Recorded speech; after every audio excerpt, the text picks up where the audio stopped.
നമുക്ക് നബാട്ടി വെച്ച് നബാട്ടി milk shake ഉണ്ടാക്കി നോക്കിയാലോ? അതിനായിട്ട് ആദ്യം മിക്സിൻ്റെ ജാർ എടുത്തിട്ടുണ്ട് കേട്ടോ. ഇനി അതിലേക്ക് നബാട്ടി ഓരോരോന്നായി ഇട്ട് കൊടുക്കാം. അപ്പോൾ നമ്മൾ ടോട്ടൽ 4 നബാട്ടിൻ്റെ പാക്കറ്റാണ് കേട്ടോ എടുത്തിട്ടുള്ളത്. അപ്പോൾ നമുക്ക് ഈ 4 നബാട്ടി പാക്കറ്റും പൊട്ടിച്ച് ഇട്ട് കൊടുക്കാം. അതുപോലെ തന്നെ നമ്മൾ എടുത്തിട്ടുള്ള നബാട്ടി ചോക്ലേറ്റ് ഫ്ലേവർഡായ നബാട്ടിയാണ് കേട്ടോ.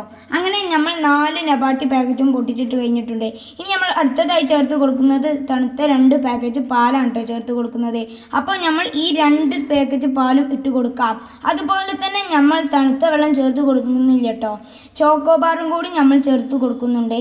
അതുപോലെ തന്നെ പഞ്ചസാര ചേർത്ത് കൊടുക്കുന്നത് മിക്സിയിൽ അടിച്ച് കഴിഞ്ഞിട്ടാണ് കേട്ടോ, ശേഷമാണ് കേട്ടോ പഞ്ചസാര ഇട്ട് കൊടുക്കുന്നത്. അങ്ങനെ മിക്സിന്റെ അടപ്പ് അടച്ച് ഷേക്ക് അടിച്ചു കൊടുക്കാം. അങ്ങനെ നമ്മൾ ഷേക്ക് അടിച്ച് കഴിഞ്ഞിട്ടുണ്ട്. ഇനിയാണ് കേട്ടോ പഞ്ചസാര ചേർത്ത് കൊടുക്കാം. ഇനി നമുക്ക് ഒന്നും കൂടി ഷേക്ക് അടിച്ചെടുക്കാം. അങ്ങനെ നമ്മൾ ഷേക്ക് അടിച്ച് കഴിഞ്ഞിട്ടുണ്ട്. ഇനി നമുക്ക് ഈ നബാട്ടി മിൽക്ക് ഷേക്ക് ഗ്ലാസ്സിലേക്ക് ഒഴിച്ചു കൊടുക്കാം. അതിന് മുന്നായിട്ട് ഗ്ലാസിൻ്റെ സൈഡിലായിട്ട് ചോക്ലേറ്റ് സിറപ്പ് വെച്ച് ചെറിയൊരു ഡെക്കറേഷൻ ചെയ്ത് കൊടുക്കാം.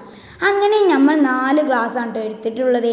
ഇനി ഇതിലേക്ക് മിൽക്ക് ഷേക്ക് ഒഴിച്ചു കൊടുക്കാം. അങ്ങനെ നമ്മൾ 4 ഗ്ലാസ്സിലേക്കും ഒഴിച്ചു കഴിഞ്ഞിട്ടുണ്ട്. അപ്പോൾ ഫ്രണ്ട്സ്, നമ്മളൊന്ന് ടേസ്റ്റ് ചെയ്ത് നോക്കാൻ പോകുകയാണ്. ടേസ്റ്റ് ചെയ്ത് നോക്കാം, അഭിപ്രായം പറയാം.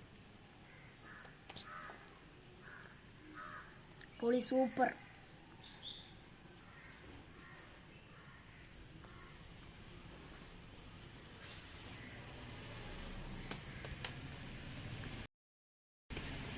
അപ്പോൾ ഈ വീഡിയോ ഇഷ്ടപ്പെട്ടൊന്ന് ലൈക്ക് ചെയ്യാനും ഷെയർ ചെയ്യാനും ചാനൽ സബ്സ്ക്രൈബ് ചെയ്യാനും മറക്കരുത്. അപ്പോൾ നമുക്ക് അടുത്തൊരു നല്ലൊരു വീഡിയോയിൽ കാണാം. ബൈ.